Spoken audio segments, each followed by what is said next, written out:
오늘 함께 나눌 말씀의 제목은 오직 성경으로입니다. 다 같이 함께 따라할까요? 오직 성경으로. 오늘 우리는 종교개혁주의로 지키고 있습니다. 여러분, 종교개혁이란 말의 영어 표현인 리포메이션을 풀었으면 다시라는 뜻을 가진 리와 틀짝이라는 뜻을 가진 포메이션이 결합된 단어입니다. 즉 틀 다시 짜기, 이게 개혁의 의미입니다. 개혁이란 말을 한자 뜻 그대로 해석해 보자면 무슨 개일까요? 고칠 개, 혁은 가죽혁, 가죽을 고친다, 즉 가죽을 원래대로 바로 잡는다는 그런 의미입니다. 그러므로 개혁이란 말은 무에서 유를 창조한다는 말이 아닙니다. 원래의 형태나 성질이나 기능에서 벗어난 모든 상태를 원래의 상태로 회복시켜 나간다, 이 말이 개혁입니다. 우리가 분명히 개혁의 뜻을 알아야 됩니다. 즉 맨 처음에 만들어졌던 최상의 상태로 되돌아가는 것, 이것이 바로 종교개혁의 참뜻인 것입니다. 그래서 종교개혁자 마틴 루터가 주창한 세 가지가 있는데 뭐죠? 솔라 피데, 솔라 그라티아, 솔라 스크립투라. 솔라 피데는 뭡니까? 오직 믿음으로. 솔라 그라시아는 오직 은혜로. 솔라 스크립투라, 오직 성경으로. 그렇습니다. 이는 예수 그리스도를 주인으로 모시고 처음 교회가 세웠을 때 바로 그 모습, 초대교회의 모습으로 돌아가자는 겁니다. 초대교회로 돌아가자. 이를 다른 말로 말하자면 back to the Jesus. 예수께로 돌아가자. 어떤 예수께로? 원형이신 예수께로 돌아가자. 예수가 우리 삶의 원형이시기에 그 예수님께로 돌아가자는 겁니다. 오늘은 초대교회 중에서 그 어떤 교회보다 예수 그리스도를 주인으로 모시고 성경 중심의 삶을 살고자 애쓰고 힘썼던 베레아 교회를 통해서 참된 교회의 모습이 어떠해야 하는지 분명히 깨달아 알기를 원합니다. 여러분도 아시다시피 제가 LG에서 직장생활 한 10주년 했어요. 그러다가 40이 넘은 나이에 예수 전단을 통해서 하나님의 부르심을 받았습니다. 그리고 주의 종으로 저를 부렸다는 확신을 갖고서 제가 장신대 신락대학원에 들어갔지요. 그것도 재수해서 들어갔어요. 참 힘들게 들어갔습니다. 정말로 제가 말씀과 기도 가운데서 성경을 보면서 얼마나 뜨겁게 제 영이 강하게 역사됐는지 모릅니다. 그런 마음을 갖고 신학교에 들어갔는데 좀 다른 겁니다. 교수들의 모습을 보니까 메말라 있는 겁니다. 그 중에서 어떤 한 교수님께서 이렇게 말씀하시는 겁니다. 성서신학을 가르치는 한 교수님이었는데 신학을 하기 위해서는 지금까지 자기가 믿었던 모든 신앙 한번 의심해 보라고 말씀하시는 겁니다. 특별히 신구약 성경에 있는 모든 기적 사건들 있는 그대로 믿지 말고 그것을 합리적으로, 논리적으로, 이성적으로 한번 설명해 보라는 겁니다. 무조건 믿지 말라는 겁니다. 그래야 신학이 된다 말씀하시는 거예요. 그러면서 예를 드십시다. 어떤 예를 들면 홍해바다 사건을 예를 드는 겁니다. 이스라엘 백성들이 홍해를 가른 것이 아니라 원문에 보면 얌숲인데 얌숲은 갈대숲을 의미한다. 그러니까 갈대숲을 건너갔다, 이렇게 설명을 하시는 겁니다. 이스라엘 백성들이 출애굽하자마자 그들 앞에 홍해가 넘실대고 있고 뒤에서는 애국 군대가 따라왔다 성경은 말합니다. 절체절명의 순간에 모세가 하나님 명령 따라서 지팡이를 내밀자 홍해가 갈라졌습니다. 그리고 그 땅이 마른 땅이 되어서 이스라엘 백성들이 건너갔고 애국 군대가 뒤따라오다가 홍해바다 한가운데서 수장되지 않았습니까? 이것이 성경의 말씀입니다. 여러분, 저는 하나님께서 역사하시면 이 모든 일이 얼마든지 가능하겠다, 전혀 의심이 안 드는 겁니다. 그런데도 교수님이 가르치신 대로 한번 말씀을 의심해 보기로 했어요. 이스라엘 백성들이 홍해바다를 건넌 게 아니라 썰어졌던 갈대숲 사이를 가게 됐는데 그 갈대숲을 이스라엘 백성들이 다 지나가고 갈대숲 한가운데 왔을 때 애국 군대가 쳐들어왔다가 그 갈대숲에 다 맞아서 죽어버린 겁니다. 여러분 생각해 보세요. 갈대숲이 우짱하다가 그 갈대숲이 애국 군대를 다 덮쳐가지고 그들이 그 가운데서 죽고 말았다. 여러분, 이거야말로 기적 아닙니까? 갈대숲에 다 죽은 애국 군대들. 말이 안 되는 겁니다. 여러분, 근데 지금도 우리 신학하는 많은 사람들 중에서 잘못된 생각을 갖고 있는 분들이 참 많아요. 물론 여러 가지 생각은 할 수 있습니다. 그러나 하나님 말씀은 진리입니다. 진리의 말씀을 우리가 왜곡시킨다면 그것은 하나님 영광을 가리울 뿐만 아니라 하나님을 기쁘시게 하는 삶이 되지 못하는 것이지요. 그래서 저는 신구약 성경을 다시 한번 정독하면서 묵상하는 시간을 가졌습니다. 창세기 1장 1절은 무슨 말씀으로 시작되죠? 태초에 하나님이 천지를 창조하시니라. 이 말씀 믿으십니까? 아멘. 아멘입니까? 아멘. 여러분, 세상 많은 사람들은 이 창조론을 믿지 못합니다. 그러니까 진화론을 믿어요. 그렇잖아요? 많은 사람들이 창조는 부정합니다. 그리고 진화가 맞다 이렇게 말합니다. 창조론은 신화고 진화론은 과학이다 이렇게 말합니다. 정말 그래요? 진화론이 진짜 과학입니까? 여러분들 진화론을 잘 아십니까? 과학책에 나왔으니까 그게 맞다 이렇게 생각하는 겁니다. 다이제 진화론은 한마디로 말해서 우연히 발생된 생명체가 적자생존 돌연변이 방법으로 진화되었다는 겁니다. 쉽게 예를 들어봅시다. 원숭이가 사람으로 진화되었다. 바로 이겁니다. 여러분의 조상이 다 원숭이입니다. 지금 이게 진화론입니다. 여러분, 진화론이 맞으려고 한다면 계속적으로 지금도 진화가 이루어져야 합니다. 이게 맞는 거예요. 근데 종의 변화는 없어요. 동물이 사람이 될 수는 없어요. 종의 변화는 있을 수 없는 거예요. 돌연변은 생길 수 있습니다. 그러나 종이 변화될 수는 없는 겁니다. 짐승이 사람이 될 수는 없는 겁니다. 이게 진리입니다. 근데 많은 사람들은 진화론을 맹종하죠. 그리고 그것이 맞다 생각합니다. 왜냐? 그렇게 과학자들이 말하기 때문에. 사랑하는 성도 여러분, 세상 사람들이 말하는 과학도 다 전제가 있는 겁니다. 여러분들 과학을 보세요. 과학을 보게 되면 미리 전제가 깔려 있어요. 그리고 나서 과학이 증명되어 가고 있는 거예요. 전제가 없는 과학은 하나도 없습니다. 결국 그렇다면 무슨 얘기냐? 하나님의 자존하심을 믿느냐, 원초 물질의 자존하심을 믿느냐, 이 차이일 뿐입니다. 여러분, 빅뱅 이론 아세요? 빅뱅 이론도 아무 어떤 무에서 발생한 것이 아니라 어떤 생명체가 하나 있었는데 그 생명체가 펑 터지면서 이 지구가 생기고 온 우주가 생겼다. 이게 빅뱅 이론입니다. 그렇다는 얘기는 원래 생명체가 있었다는 것 전제하고 시작하는 겁니다. 이게 빅뱅 이론입니다.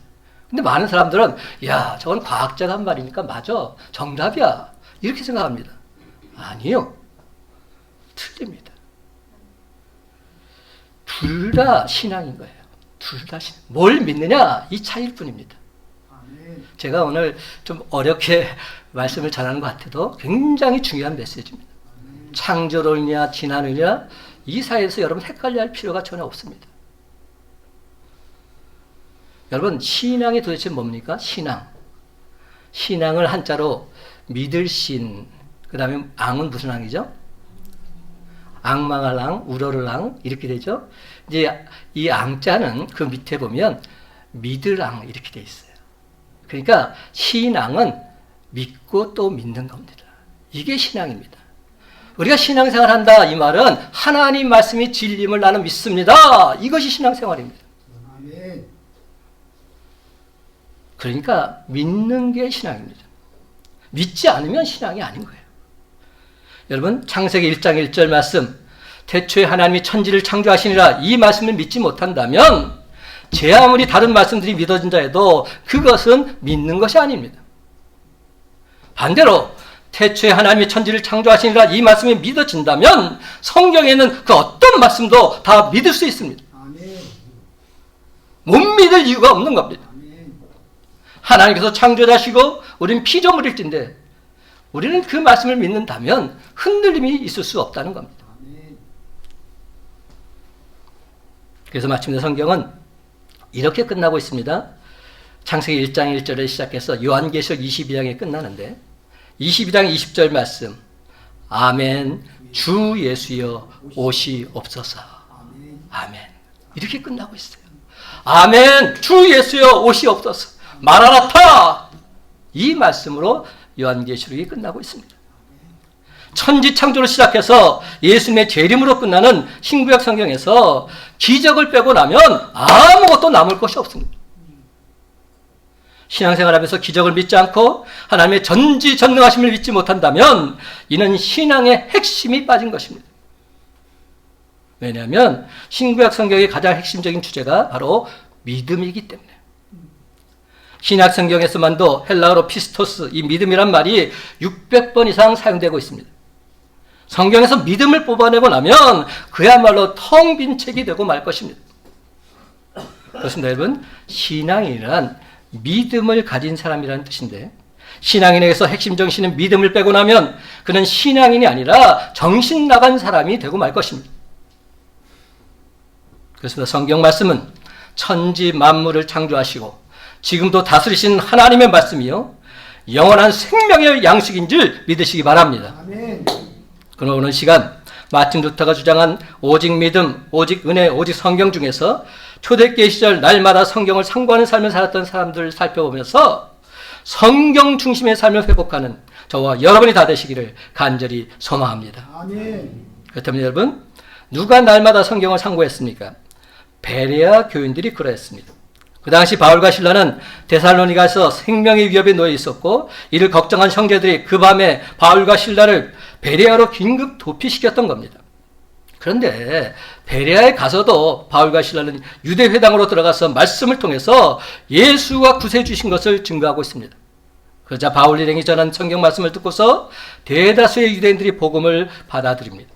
특별히 베레아에서는 헬란 중에서도 많은 기부인들과 남자들이 예수를 믿게 되었다 말하고 있습니다.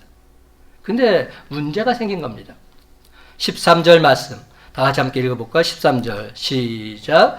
데살로니가에 있는 유대인들은 바울이 하나님의 말씀을 베레아에서도 전한 줄 알고 거기도 가서 무리를 움직여 소동하게 하거늘.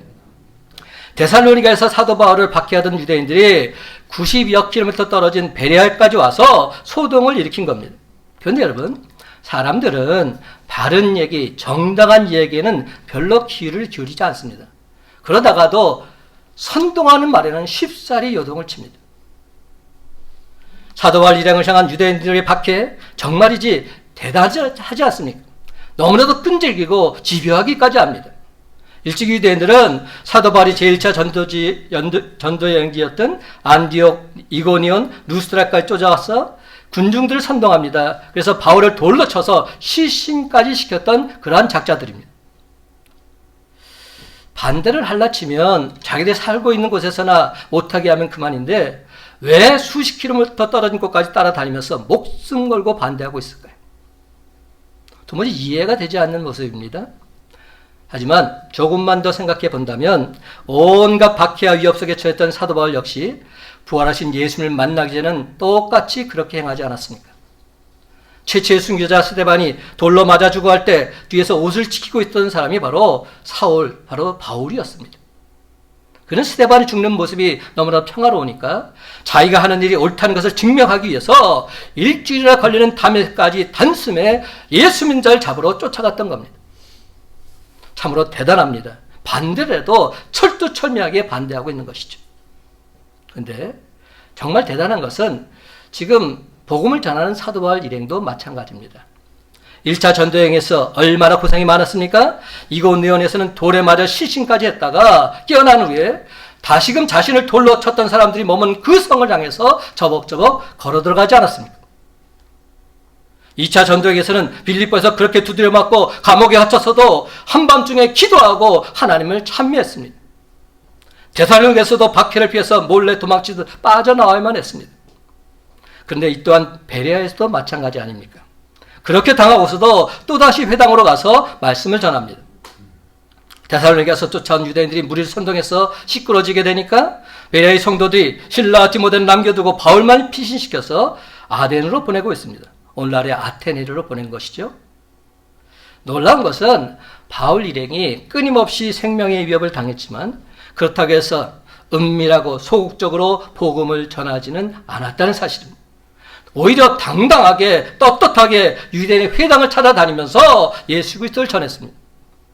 박해인 유대인이나 박해를 당하면서도 복음을 굳건히 전하는 사도 바울 일행 모두가 다 생각해보면 대단한 사람들입니다. 그렇다면 여러분, 유대인 박해자나 바울 모두가 그토록 끈질기게 옥신각신하는 이유는 무엇입니까? 그것은 바로 신앙 때문입니다. 신앙 때문. 유대인들도 자신의 신앙 때문이고 사도 바울도 자신의 신앙 때문입니다. 유대인이나 바울은 자신의 행동이 하나님 앞에서 떳떳한 것이라는 확신이 있었습니다. 그런데 유대인들의 확신은 잘못된 확신이었습니다. 여러분, 믿음이 잘못되면 그 사람이 얼마나 잘못될 수 있는지 우리에게 단적으로 보여주고 있는 장면입니다. 그러므로 사랑하는 성도 여러분, 예수를 믿으려면 철두철미하게 잘 믿어야 할 줄로 믿습니다. 아멘. 제대로 믿어야 됩니다. 아멘. 똑바로 믿어야 됩니다. 아멘. 잘못된 것을 믿으면 외양은 같아 보이지만 결말은 엄청난 심판만이 기다릴 뿐입니다. 처음 모양은 똑같아도 영생이나 영벌이냐 갈라지게 되는 겁니다. 베레아 사람들은 다른 곳 사람들보다 더 많이 믿고 더 잘 믿었습니다.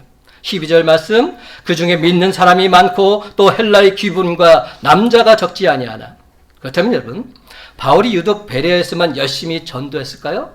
그런 것은 아니었을 것입니다. 그런데 왜 베레아에서의 결신자들이 다른 것보다 더 많았을까요?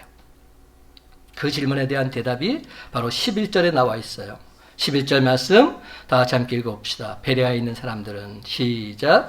베레아에 있는 사람들은 데살로니가에 있는 사람들보다 더 너그러워서 간절한 마음으로 말씀을 받고 이것이 그러한가 하여 날마다 성경을 상고함으로 아멘. 사랑하는 성도 여러분, 오늘 시간 날마다 성경을 상고했던 베레아 사람들을 통해서 참된 신앙의 모습을 온전히 발견하는 저와 여러분이 다 되시기를 주님의 이름으로 간절히 축원합니다. 아멘. 첫째로 베레아 사람들은 말씀에 마음이 열려 있었습니다.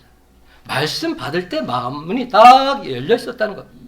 그래서 말씀에 마음이 열려 있어야 합니다. 11절에 너그러서 이 말을 예전 개역 한글에서는 신사적이라는 말로 표현하고 있습니다. 제가 전에도 이 말씀을 전하면서 이 표현이 참 좋다 이런 생각을 했던 기억이 납니다. 신사적이어서. 국어사전에 보니까 신사란 예절이나 품행이 바르고 교양이 있어서 점잖은 사람이다 이렇게 표현합니다. 히라보 언어를 보면 신사적인 유게네스테로이는 출신이 좋은, 가문이 좋은, 고귀한 이런 뜻으로 상류층 사람들이 보여주는 고상하고 우아한 태도를 가리키고 있습니다. 여러분, 더 신사적이어서 이 말이 세번역 성경에서는 보다 마음이 넓어서, 공동번역에서는 마음이 트여서, 영어 성경에서는 뭐라고 되어 있을까요? 오픈 마인드 이렇게 되어 있어요. 오픈 마인드. 오픈. 이 말이 참 중요한 말 아니에요? 오픈 마인드. 열린 마음, 넓은 마음을 뜻합니다. 오늘날 오픈 마인드라는 말 너무나도 많이 쓰고 있지 않습니까? 그렇다면 열려있는 마음이란 어떤 마음일까요? 상대방의 이야기를 잘 받아주는 마음입니다. 그런데 여러분, 상대방의 이야기를 있는 그대로 받아들여준다는 것 쉽습니까? 어렵습니까?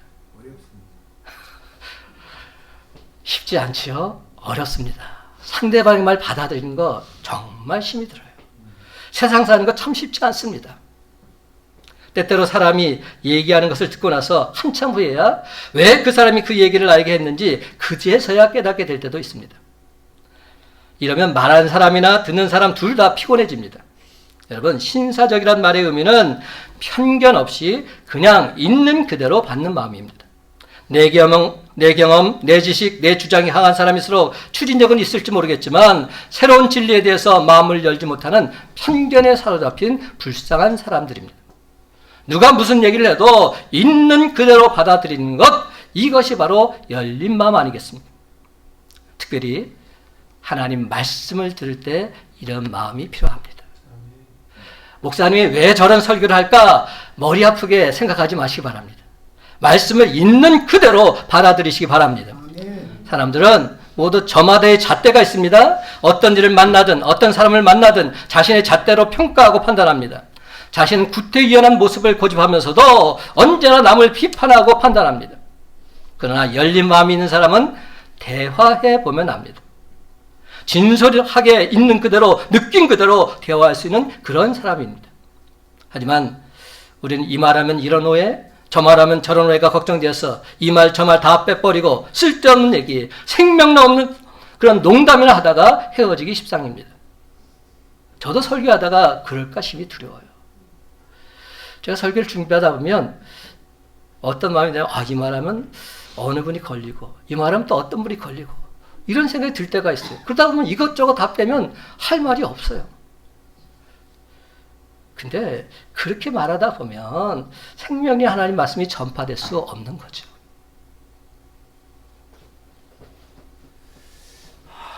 정말 좋은 관계란 아무 말이라도 다 할 수 있는 사이가 아닐까요? 정말 저 사람과 나의 관계가 좋다 그러면 내가 무슨 말 하든 그것을 상대방이 받아들일 수 있는 사이가 될 때 이게 진정한 좋은 관계 아닙니까? 어떤 사람을 보면 상대방의 말을 정직하게 받지를 못합니다. 일단 의심부터 합니다. 나쁘게만 봅니다. 어두운 면만 봅니다. 이는 참 불행한 사람들입니다. 이런 사람은 사람과의 관계뿐만 아니라 하나님과의 관계도 불행해질 수밖에 없습니다. 반면에 신사적인 사람은 상대방에 대해서 긍정적입니다. 상대방의 좋은 점, 상대방의 좋은 기업만 생각합니다. 내 마음에 들지 않아도 끝까지 참고서 상대방의 말을 귀담아 들어줍니다. 사랑하는 성도 여러분, 열린 마음, 있는 그대로 듣고 받을 줄 아는 그런 성도가 바로 저와 여러분이 다 되시길 간절히 바랍니다. 아멘. 너무 재지 마시고 따지지 마시고 편견랑 아예 접어버리시기 바랍니다. 사람과의 관계에 있어서도 하나님과의 관계에 있어서도 열린 마음, 있는 그대로 듣고 있는 그대로 받을 수 있을 때에 우리는 진정 성숙한 주의 성도가 될 수 있습니다. 그렇습니다. 여러분, 저와 여러분 모두 하나님 말씀을 듣고 날마다 성경을 상고하면서 사람들의 말에도 진심으로 귀 기울일 줄 아는 열린 마음의 소유자들이 다 되시기를 예수님의 이름으로 간절히 축원합니다. 아멘. 두 번째로 베레아 사람들은 간절한 마음으로 말씀을 받았습니다. 첫 번째는 열린 마음인데 두 번째는 간절한 마음입니다. 그렇습니다. 간절한 마음으로 말씀을 받아야 합니다. 11절을 보면 베레아 사람이 신사적이라는 구체적인 모습을 설명하면서 신사적인 모습이 무엇으로 나타나냐면 간절한 마음으로 말씀을 받고 이렇게 설명합니다. 세번역과 공동번역에서는 열심히 말씀을 받아들였다 표현하고 있습니다. 한마디로 말해서 말씀을 받되 간절한 마음으로 집중해서 받았다는 겁니다. 그렇습니다. 늘 말씀을 듣고 묵상하던 사람이 집중해서 그 말씀을 들을 수 있습니다. 근데 여러분, 때로 설교 들으면서 딴 생각할 때가 있지요. 오늘은 그런 분 한 분도 없죠? 저는 설교할 때마다 항상 그런 분들 보게 돼요. 여러분, 우리가 설교 들으면서 딴 생각할 때 왜 그럴까요?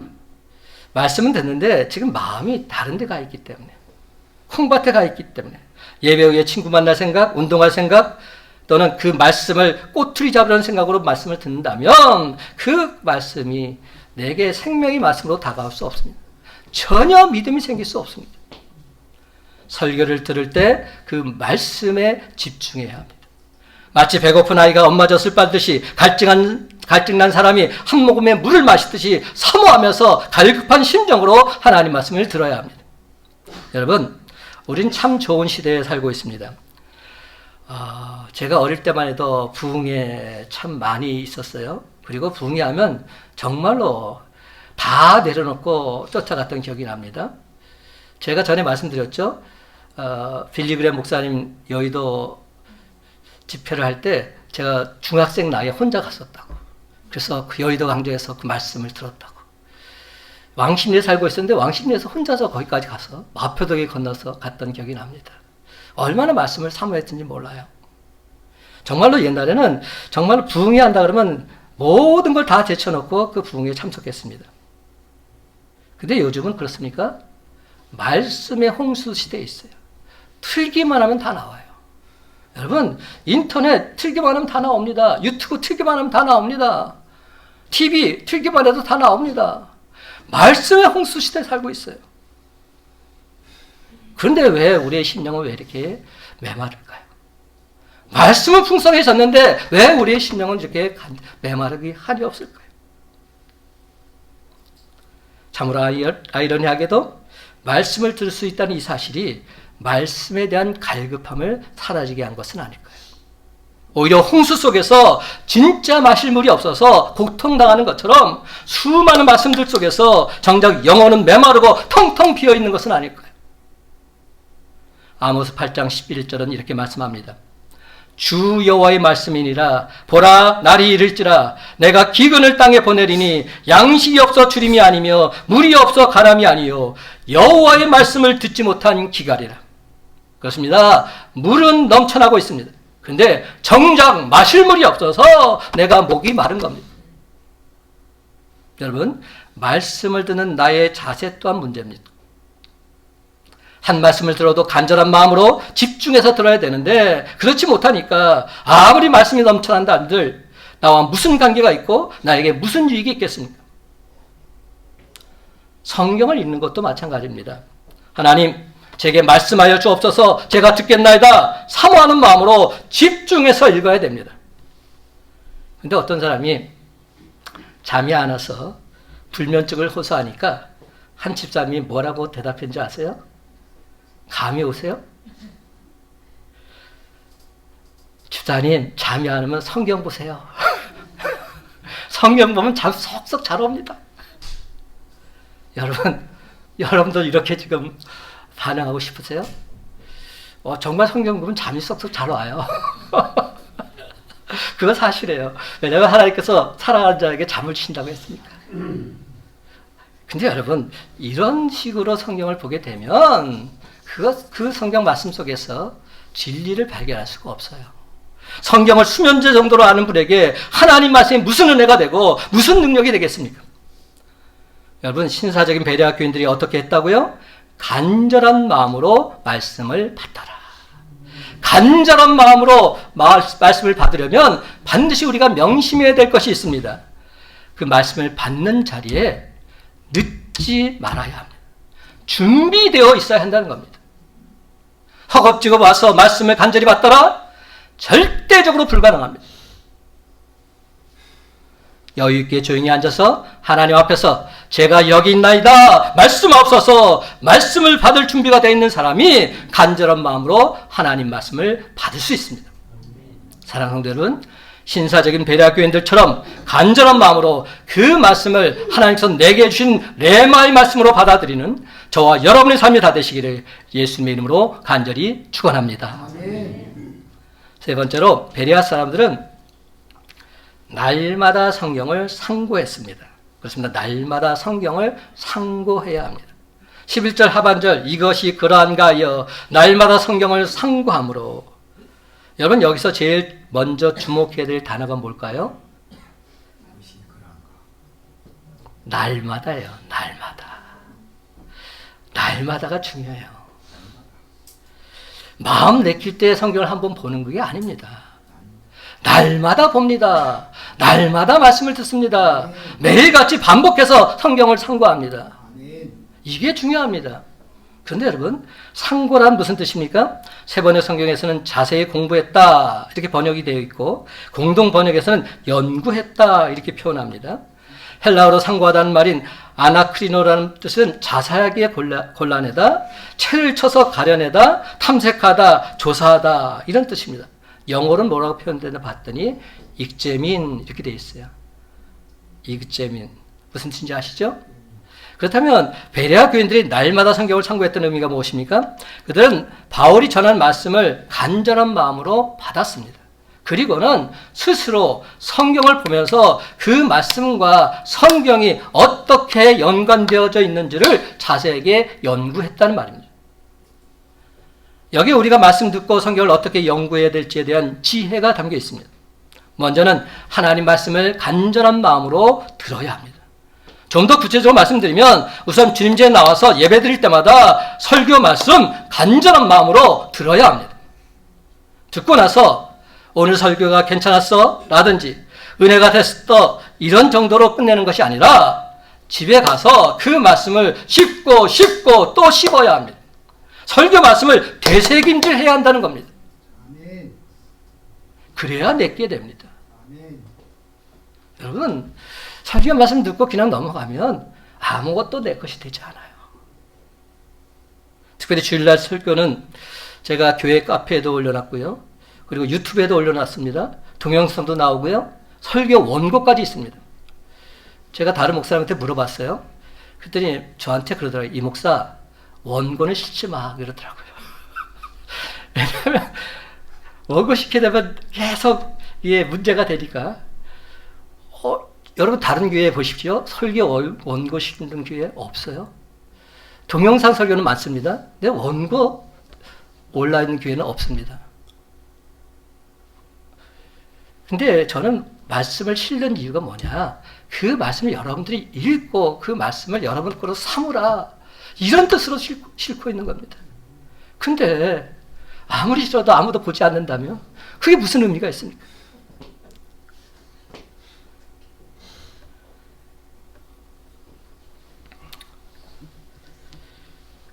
동영상과 설교 얼굴을 눈으로 보면서 하나하나 되짚어가는 그런 확인 과정이 반드시 필요합니다. 아, 이게 바로 그 말씀이구나. 아, 이런 뜻이 있었구나.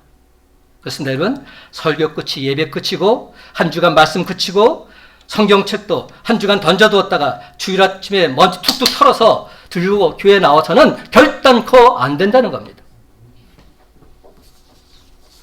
설교 듣고 다시 집에 와서 직접 찾아보고 확인해보고 나아가서 같은 본문이라도 매일 읽고 반복해서 그 의미를 되새긴다면 우리의 믿음이 진정 분명해지고 영적으로 더 튼튼히 성장하게 될 줄로 믿습니다. 아멘. 옛말에 독서 백편 의자현이란 말이 있어요. 아무리 어렵고 난해한 책이라도 100번을 읽으면 그 뜻이 확연해진다는 말입니다. 그러므로 일주일에 한두 번 설교 듣는 것으로 신앙의 의무를 다했다 이렇게 생각하면 큰일 날 소리입니다. 날마다 하나님 말씀을 묵상하고 계속적으로 내 삶의 일부분으로 함께 나눌 때 우리는 신앙의 깊은 경지에 다다를 수 있습니다. 읽고 묵상하고 연구하다 보면 그 누구라도 성경의 진리와 반드시 부닥치게 될 줄로 믿습니다. 사랑하는 성도 여러분, 여기에서 한 걸음 더 나아가자면 오늘 우리에게 주신 말씀을 내 삶 속에 어떻게 적용할 수 있겠는가 하는 문제입니다. 그렇습니다. 진짜 중요한 것은 말씀을 어떻게 적용하느냐에 달려 있습니다. 아는 것보다 더 중요한 것이 행하는 것입니다. 수많은 성경 공부를 통해서 아는 것이 중요한 것이 아니라 내 삶에 적용해서 내 삶과 내 인품이 변하는 것, 이것이 중요합니다. 성경 박사는 뭐합니까? 창세기부터 계시록까지 달달 외우면 뭐합니까? 인품이 변해야 됩니다. 삶이 변해야 됩니다. 그렇지 않다면 아무 소용이 없습니다. 껍데기 뿐인 것이죠. 성경 말씀을 내가 전적으로 믿는다면 오늘 내가 내 집에서, 내 직장에서, 내 삶의 현장에서 어떻게 해야 하는가를 묻고서 그대로 행해야 하는 것입니다. 여러분, 성경을 날마다 상고했다는 말은 날마다 연구했다는 차원에 머무르는 것이 아니라 성경 말씀대로 살아야 함을 뜻하는 겁니다. 또한 신사적이란 말도 단순히 점잖고 지적이라는 의미가 아니라 믿는 대로 행하며 살아야 한다는 겁니다. 말씀을 듣고 깨닫고 행하며 사는 것, 이것이 진정 신사적이라는 말의 참뜻이라 할 수 있습니다. 11절에 보면 베레아 사람들은 데살로니가 사람들보다 더 신사적이라고 했습니다. 그렇다고 해서 데살로니가 사람들이 아주 못된 사람들이다, 이런 말은 결단코 아닙니다. 베레아 사람들은 성경을 더 상고하는 자들이었음을 뜻하는 말입니다. 그렇습니다. 베레아 사람들은 신사적인 사람들이었습니다. 타고난 성품도 좋았을 뿐만 아니라 열린 마음의 소유자답게 어떤 말씀이든 그대로 받았고 열등의식으로 비비꼬지 않았습니다. 오직 성경으로. 그렇습니다, 여러분. 베레아 사람들은 간절한 마음으로 말씀을 받았습니다. 집중해서 사모하는 마음으로 말씀을 묵상했습니다. 그리고는 그 말씀대로 온전히 살고자 날마다 애쓰고 힘썼던 것입니다. 이제 말씀을 맺습니다. 사랑하는 성도 여러분, 베레아 교인들처럼 간절한 마음으로 말씀을 받고 상고하면서 그 말씀대로 살고자 애쓰고 힘쓸 때 날마다 하나님 주시는 놀라운 기적을 체험하며 살아가는 저와 여러분의 복된 삶이 다 되시기를 예수님의 이름으로 간절히 축원합니다.